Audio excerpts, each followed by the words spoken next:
Hello दोस्तों।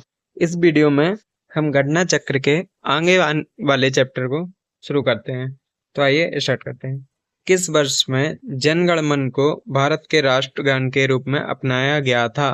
तो पहला ऑप्शन 1948, दूसरा ऑप्शन है 1949, तीसरा ऑप्शन है 1950, चौथा ऑप्शन है 1951। तो आपको पता है 24 जनवरी 1950 को जन गण मन को राष्ट्रगान के रूप में अपनाया।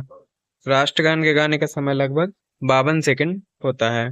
ठीक है, अगला क्वेश्चन है संपूर्ण राष्ट्रगान का गायन काल है। तो पहला ऑप्शन है 50 सेकंड, अगला ऑप्शन है 45 सेकंड, अगला ऑप्शन है 52 सेकंड, अगला ऑप्शन है 55 सेकंड। तो सही आंसर होगा 52 सेकंड।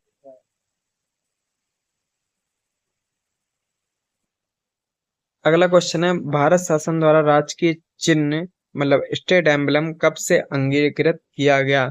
पहला ऑप्शन है 15 अगस्त 1948, दूसरा ऑप्शन है 2 अक्टूबर 1947, तीसरा ऑप्शन है 26 जनवरी 1948, चौथा ऑप्शन है 26 जनवरी 1950। तो इसका सही आंसर होगा 26 जनवरी 1950 को। भारत शासन द्वारा राजकीय चिन्ह को 26 जनवरी 1950 को अंगीकृत किया गया था। यह सारनाथ स्थित अशोक के सह स्तंभ के शीर्ष की अनुकृति है। जो आपने देखा होगा, जो चार शेर वाला राजकीय चिन्ह है, उस यहाँ उसी की बात हो रही है। अगले क्वेश्चन पे आते हैं। भारत की संविधान सभा ने राष्ट्रीय ध्वज को सर्वप्रथम कब स्वीकार किया? तो इसका सही आंसर है 22 जुलाई 1947 को। भारत की संविधान सभा ने अपने चौथे अधिवेशन में 22 जुलाई 1947 को भारत का राष्ट्रीय ध्वज स्वीकार किया। राष्ट्रीय ध्वज के बीच में 24 तीलियां हैं तथा राष्ट्रीय ध्वज की लंबाई चौड़ाई का अनुपात मतलब चौड़ाई लंबाई का अनुपात 2:3 है। ठीक है, अगले क्वेश्चन पे आते हैं। तो निम्नलिखित कथनों पर विचार कीजिए। पहला कथन है कि भारत की संविधान सभा ने राष्ट्रीय ध्वज का प्रारूप 22 जुलाई 1947 को अपनाया था। अगला ऑप्शन है राष्ट्रीय ध्वज के बीच में 21 तीलियां हैं। तो ये बिल्कुल गलत है, ये सही है। और राष्ट्रीय ध्वज की चौड़ाई लंबाई का अनुपात 3:4 है। तो ये भी गलत है। तो इस हिसाब से अपना सही आंसर हो जाएगा ओनली 1।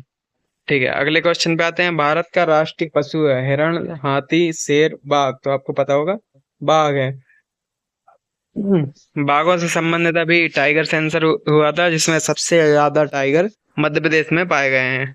ठीक है, और उसके बाद कर्नाटक में पाए गए हैं। ठीक है, 1973 से बाघ परियोजना की शुरुआत हुई थी। बाघ का जो नाम है, इसको बोलते हैं पैंथेरा टाइग्रिस। ठीक है, इसको ऐसे भी याद कर सकते हैं कि 1973 में आपको पता है कि केशवानंद भारती केस आया था। तो वो एक प्रकार से टाइगर केस था, तो उसको इसके थ्रू याद कर सकते हैं। अगला क्वेश्चन है भारत का राष्ट्रीय पुष्प कौन सा है? सूरजमुखी, कमल, गेंदा, गुलाब। तो इसका सही आंसर हो जाएगा कमल। ठीक है, यह भारतीय संस्कृति के प्रतीक है और इसका वैज्ञानिक नाम क्या है? नेलम्बो न्यूसीफेरा। अगला क्वेश्चन पे आते हैं। अगला क्वेश्चन है भारत का राष्ट्रीय पक्षी है। तो राष्ट्रीय पक्षी कौन सा है अपना? मोर है। ठीक है, भारत का राष्ट्रीय पक्षी मोर है। ध्यातव्य की राष्ट्रीय वृक्ष बरगद है, राष्ट्रीय पुष्प कमल है, राष्ट्रीय फल आम है तथा राष्ट्रीय वाक्य सत्यमेव जयते है, जो सारनाथ स्थित अशोक स्तंभ से लिया गया है। आपको पता होगा कि सारनाथ में ही गौतम बुद्ध ने अपना सर्वप्रथम उपदेश दिया था। ठीक है, अगले क्वेश्चन पे आते हैं। भारत का राष्ट्रीय पक्षी कौन है? तो अभी अपन ने पढ़ा मोर। अगले क्वेश्चन पे आते हैं। भारतीय राष्ट्रीय ध्वज में चक्र किसका प्रतीक है? स्वतंत्रता का, समानता का, न्याय का, भाईचारे का। तो यह न्याय का प्रतीक होता है।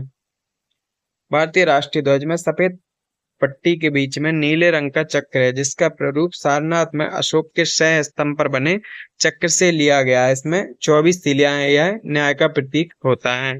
ठीक है, भारत के राष्ट्रीय ध्वज में आरों की कुल संख्या क्या है? फिर से उसका आंसर होगा 24। अगला क्वेश्चन है राष्ट्रीय पंचांग के संबंध में कौन सा कथन सही है? भारतीय राष्ट्रीय पंचांग विक्रम संवत पर आधारित है। तो ये गलत है, क्योंकि आपको पता है कि यह शक संवत पर आधारित है। अगला ऑप्शन है राष्ट्रीय पंचांग को 26 जनवरी 1950 में अपनाया गया था। तो ये बिल्कुल सही है। ओ सॉरी, ये भी गलत ही हो जाएगा, क्योंकि ये 22 मार्च 1957 को अपनाया गया था। ठीक है, ग्रेगोरियन कैलेंडर के और इसलिए इसका आंसर हो जाएगा डी।